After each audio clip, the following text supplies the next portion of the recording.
Hi and welcome to video 3 of the Lighthearted look at thinking. So in this video I want to talk about the difference between a busy mind and a clear mind and why it's helpful to know. So in the last 2 videos I've alluded to the fact that sometimes our minds get really busy and really full of thoughts, okay, that that we've paid attention to. So we've got thoughts coming and going all the time, and then sometimes we put more attention onto other thoughts, and sometimes we generate thought storms. Okay, so what I'd like us to explore in this video is the fact that when we've got a busy mind, it's really hard for new thought or for fresh thought to come in. Okay, so if you remember back to my picture where I have the thoughts going, or it's a little bit like buses, like a train. Say a train, we've got lots of thought trains going past us all the time. And sometimes we jump onto a thought train and we follow it down a track. So like I said, with the thought storm generating, you're following this thought train down a track. And it's often a very well repeated, well-known track, yeah? And we go down and down and down and down and down until we suddenly realize that actually we're not on that train anymore, or we notice and we decide to get off it. So a really funny example is, when you get a song stuck in your head over and over and over again, and you're like, oh my God, I can't believe I've got that song stuck in my head. It's never going to get out. And sometimes it feels like it never is going to get out of our head.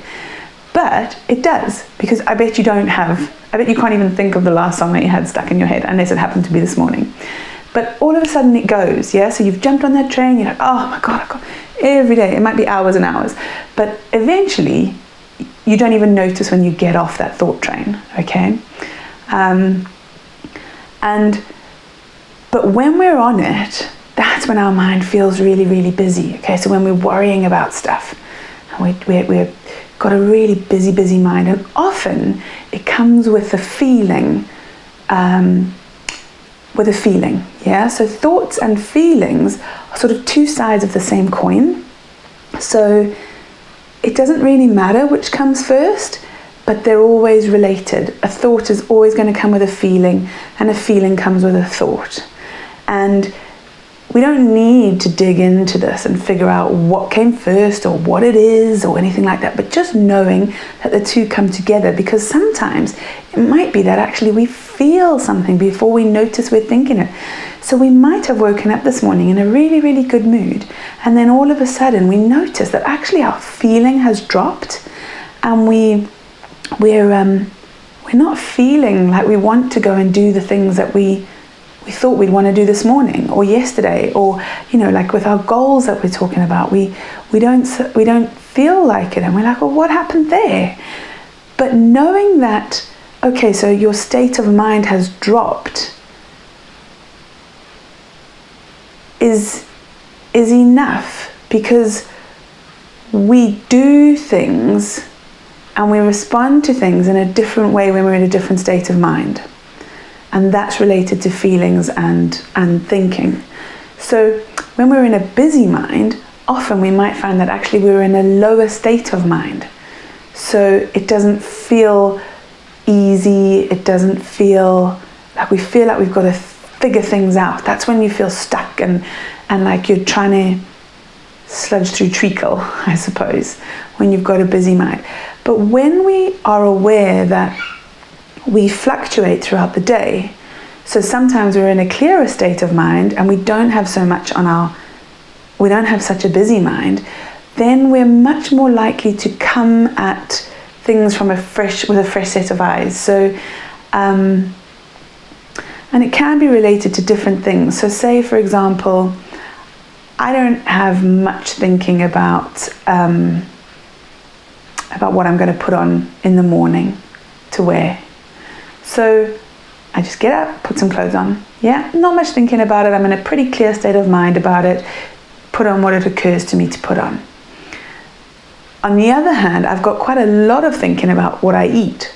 So that generates a much busier mind, and it makes it harder for me to make decisions. So let me think of another example. So sometimes, regularly, I lose my car keys, and I'll put them somewhere, and I should put them in the same place every time, but I don't. So I'll put them somewhere, and then I'll spend a frantic half an hour looking for them, like as I'm about to leave the house. I can't find these keys, and you're going everywhere, and you're searching everywhere, and you're doing everything you can think of, and shouting at the kids, and getting them to have a look, and eventually I'll be like, oh, right, okay, well, I don't know, I have no idea where they are. I'll just have to go find the spare set. I think I know where they are. So I'll go upstairs, and as I've dropped that thinking about where the keys are, and I'm now thinking about where my other ones are, it'll suddenly pop into my head that, oh, I know where they are. I put them in somebody's bag when we went for a walk yesterday and forgot to take them out, or whatever, yeah? So I don't know if you've experienced that, but I have a little think, to see if you can see things. Like sometimes the answers just come, like if my child comes to me in the spur of the moment with a problem, if they've cut themselves, I don't really have to have a clear state of mind to deal with it.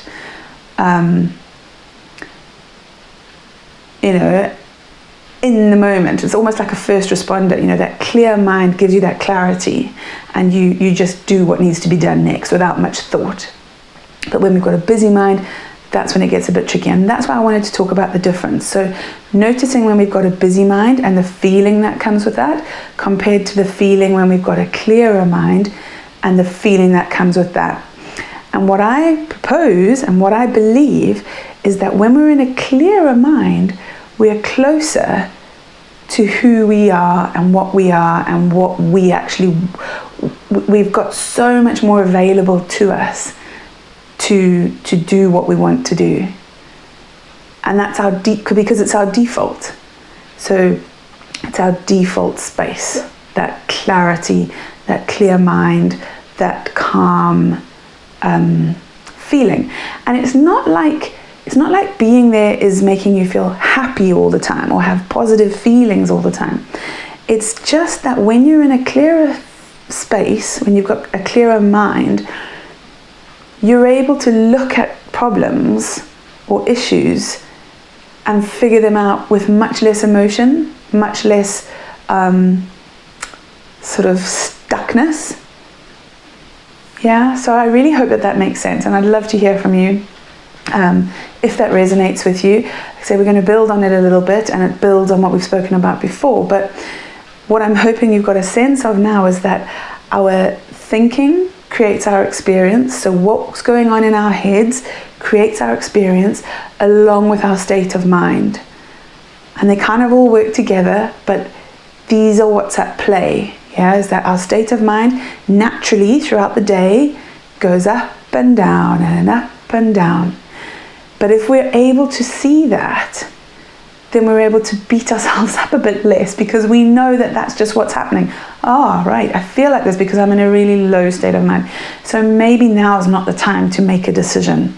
Going back to my divorce thought, I knew that I was in a low, muddled state of mind.